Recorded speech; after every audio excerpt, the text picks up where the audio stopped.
Principal, M. le député de Marie-Victorin.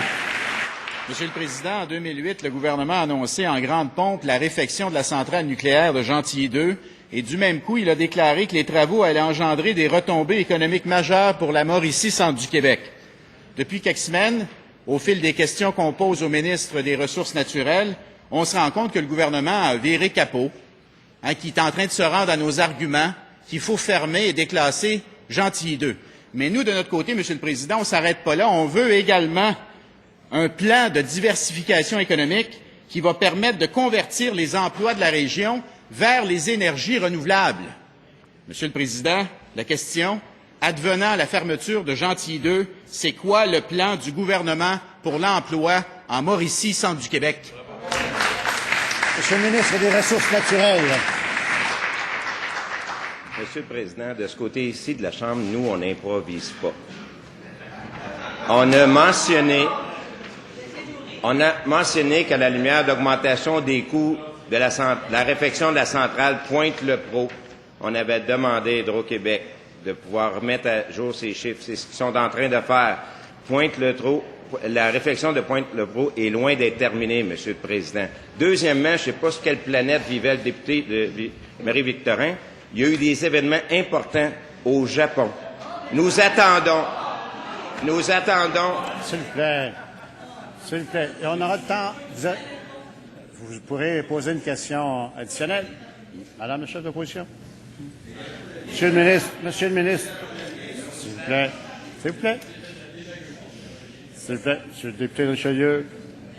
Je voudrais entendre la conclusion de Monsieur le ministre des Ressources naturelles.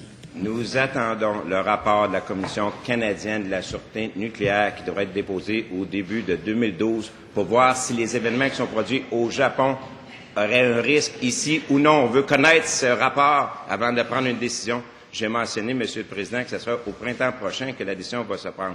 Ceci dit, nous, de notre côté, jamais on laissera tomber la région. Peu importe le scénario qui sera choisi, jamais nous sommes le parti qui défendons les régions et jamais on laissera tomber la région de la Mauricie, Monsieur le Président.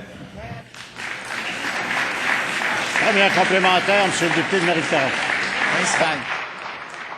Monsieur le Président, le ministre des Ressources naturelles vient de contredire son premier ministre qui déclarait il n'y a pas si longtemps qu'il était démagogique de lier le sort de Gentilly aux événements de Fukushima. Mais on est heureux d'avoir un ministre des Ressources naturelles qui est responsable, par exemple, Monsieur le Président. On est très heureux de ça. Maintenant, il n'a pas répondu à la question.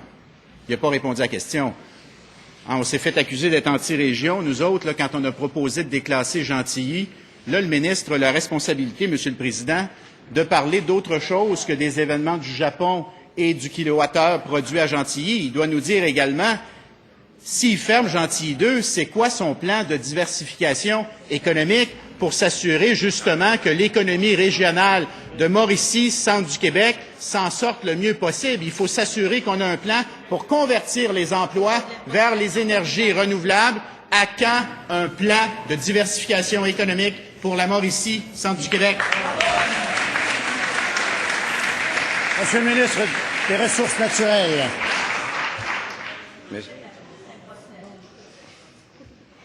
Monsieur le Président, j'ai mentionné à cette Chambre qu'on voulait prendre le temps qu'il faut pour s'assurer d'avoir des coûts qui seraient les plus justes possibles à la lumière de l'augmentation des coûts qu'on a observés du côté de la réfection de Pointe-le-Pro.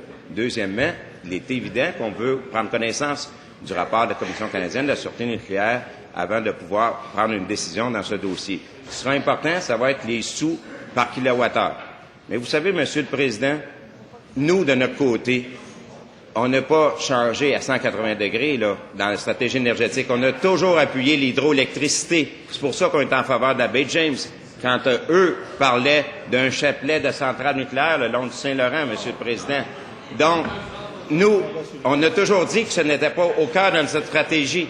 Monsieur le Président, de toute façon, Monsieur le Président, les gens vont pouvoir se positionner bientôt. Il va avoir le choix entre 3 scénarios. Il va avoir le choix entre 4 ans d'incertitude avec le Parti québécois, 4 ans de chicane au Québec avec Legault, ou bien 4 ans de prospérité et de stabilité politique avec le Parti libéral, Monsieur le Président.